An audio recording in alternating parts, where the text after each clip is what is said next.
Further discuss this disqualification case, we have Contradaya convener Professor Danilo Arao joining us today via Zoom. Good morning, Prof. Thanks for joining us again. Yes, nice to see you again. Kontradayang umaga po sa ating lahat. Okay, so ano po yung tugon po ninyo dito? Kasi ang sinasabi po nila, they're basing on the 2013 Supreme Court ruling. At sinasabi po noon ay hindi naman daw po kinakailangan na nagre-represent sila ng marginalized sector ang mga party list. Base po dun sa ruling na yon, kung meron silang advocacy, ay that's enough already. Dalawang punto lang. Yung unang punto has to do with track record. Ipagpalagay mo na meron ng 2013 Supreme Court decision, kailangan pa rin mapatunayan ng mga party list group tulad ng vendors kung may proven track record nga ba sila sa pagiging champion ng rights and welfare ng mga manininda.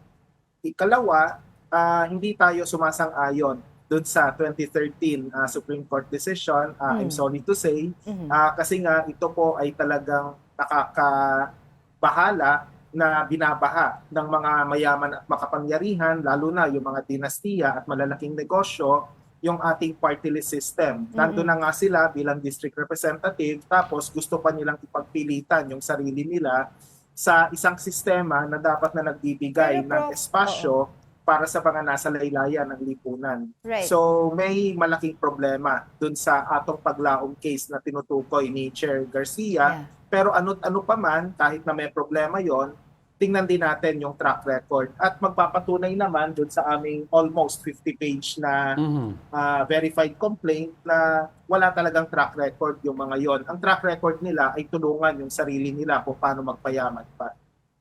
Well, I understand po na hindi po talaga kayo sumasang-ayon doon sa SP ruling, and it was actually kumbaga na-revise po no? Na-reverse yung ruling na po na yun from 2001 under Chief Justice Artemio Panganiban. Pero how are we going to still fight for it if yung ang decision po ng Supreme Court ganun? Kahit ano pong we have all the freedom to file cases, pero ang pagbabasihan po nila doon ay yung batas po.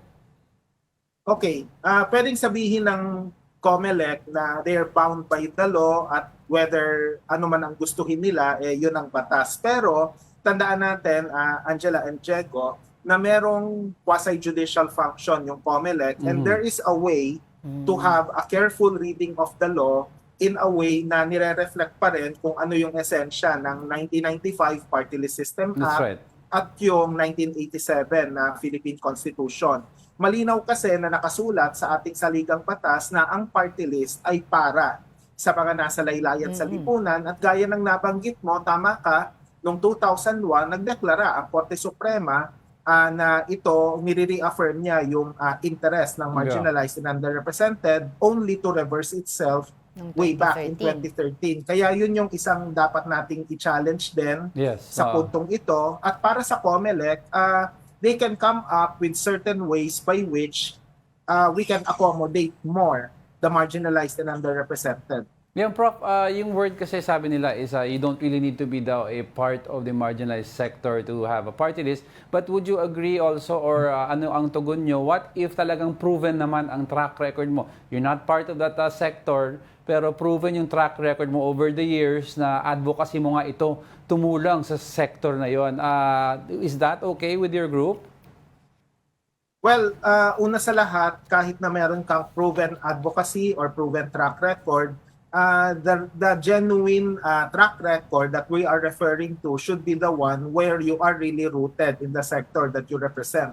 Let's talk about certain concrete measures. For example, sinasabi mo, ikaw ay makamanggagawa.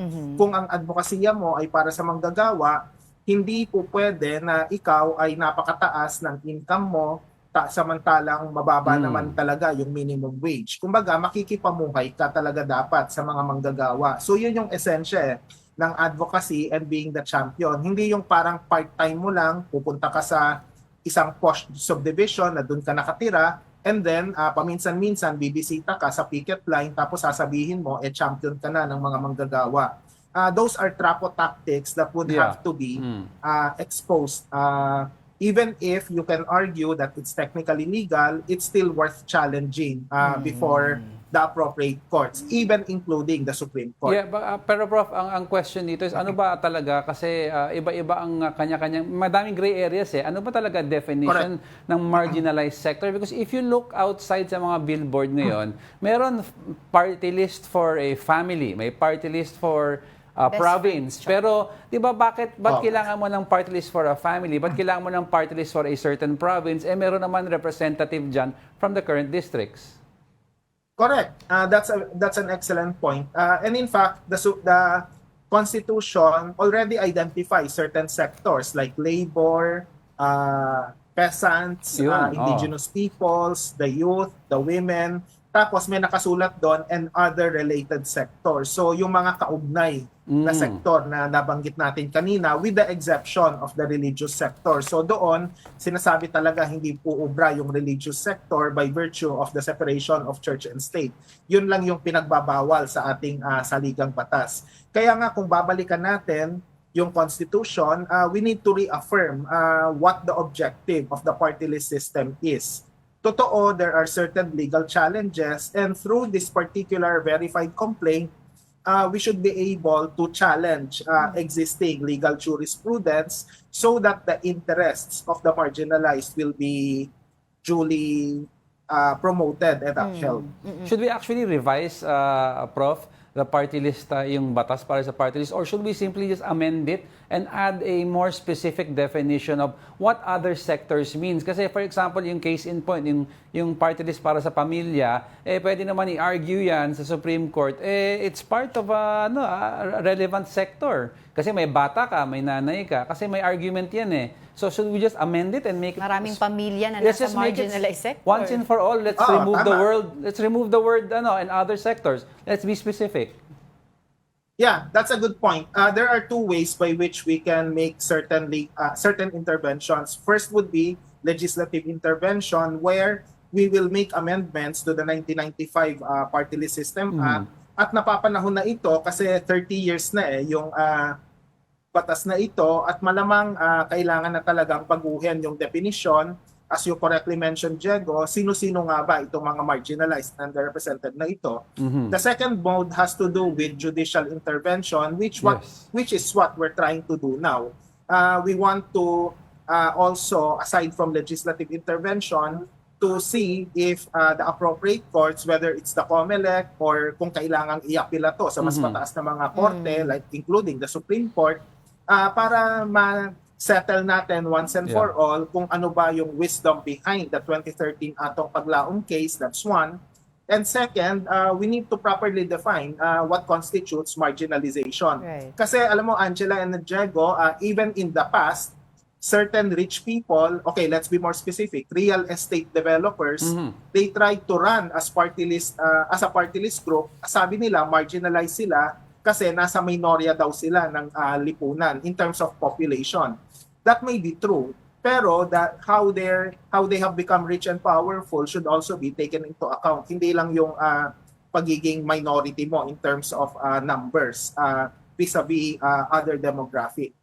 So how did we verify po yung backgrounds po nito mga nominees na to? What did we find out? Especially most of the party list that you've mentioned sa mga news natin ay yung mga na-flag po ninyo na nasa top po ngayon sa surveys. Yeah, that's a good question. We were able to do research on all 155 party list groups right now. Well, technically nakalista 156 sa balota pero yung isa nag-withdraw na. But be that as it may, we looked at the profiles of all 10 party list nominees per party list group. That's more than 1,500 names.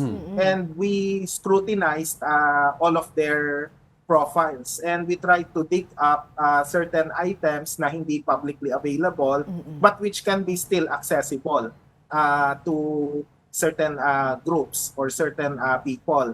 So we tried to do that to make sure that we would be able to scrutinize their track record kasi yun yung mahalaga sa atin and that's why we're able to flag 86 and vendors party list is one of the 86 na flag po namin. So talagang sinuyod talaga yon hindi lang yung mismong profile o yung mismong pronouncements and general program of action ng party list group ang inanalyze namin. We also try to look at the party list nominees. No, Sorry. yung vendors party list, yan ba yung Diwata. si Diwata, yung third nominee nila? Tama ba? Fourth nominee po. Fourth pala, fourth. Ah. So with that, So kung yeah, regarding dugtong lang Prof no yung kay Diwata. So what if nga sinasabi mo sa apat na nominee, tatlo doon ay hindi part of the sector, pero may isa galing legitimately from the sector. Payag kayo basta kunyari siya ang first nominee? actually, it's still a problem because, the mockery of the law has taken different heights. There had been instances where mananalo na yung isang party list group, yung top 3 nominees nila biglang nag-withdraw, tapos yung ika-4 at ika-5 at ika-6, sila yung naging top 3. So, yung mga nasa dynasty, yun yung nasa 4, 5, 6. Yung 1, 2, 3, yun yung parang, for lack of a better term, placeholders na nilagay nila. So, those tactics would still be may still be done. We don't know what's gonna happen during the time na nagkakanvassing na ng botohan kasi doon nangyayari minsan yung withdrawal. At saka nangyayari kasi ginagawa nilang stepping stone or entry point ng politika itong party list, di ba po, Prof? Yeah, it can be a training ground. For example, meron yung nanay-tatay mo, district representative o local official, tapos yung anak, ginagawa mong party list representative, tapos pagka natapos na pagka nasagad na yung term limit ng mga magulang, edi yung naman yung papalit, yung anak naman na nakapag-practice na. Kumbaga parang pinagpa-practicean mo lang yung party list representation. And there have been cases, mind you, Angela and Diego, may mga mayor at gobernador na nasagad na yung term of office nila.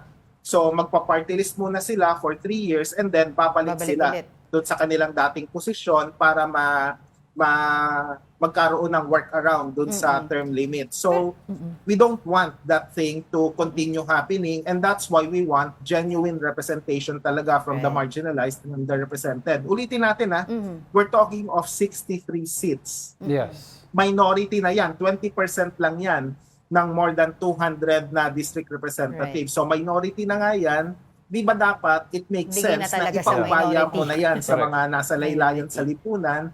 Pero yun na nga, for lack of a better term, I'm sorry if I say this on national television, masyadong garapal o matindi yung impunity ng mga mayaman at makapangyarihan. Kaya parang sinasabi nila, itong para sa laylayan sa lipunan, amin din yan. Kasi may pera kami. So we don't want that to happen. And through our disqualification petition or through our verified complaint, we want that to stop somehow. Pero Prof, finally, how hopeful are you and the rest of the Kontradaya na magiging positive yung outcome nito, knowing na it's already midterm elections in a few weeks? Yeah, of course, under the rules of the COMELEC, you can file complaints like this during the time that COMELEC has jurisdiction over the party list groups or even other candidates. So pwede naman yan So of course, we're hoping for a swift resolution of the case at kahit na under the law, kung mapoproklama, halimbawa, manalo yung vendors, dahil may pending na kaso, their proclamation will be withheld until such time that the COMELEC will decide on it. At manalo matalo yung kaso namin, we are somewhat happy na napag-uusapan na itong isyung to, una, at pangalawa, manalo matalo, we will always explore legal options, judicial intervention man yan o legislative intervention so that we can finally reform the party list system so that the interests of the marginalized and underrepresented will be withheld. All right, thank you for upheld. As always, thank you for your insights, Prof, and your time. And we hope to have you again. That was Kontra Daya Professor and Convener Danilo Arao. Thank you so much. Thank you.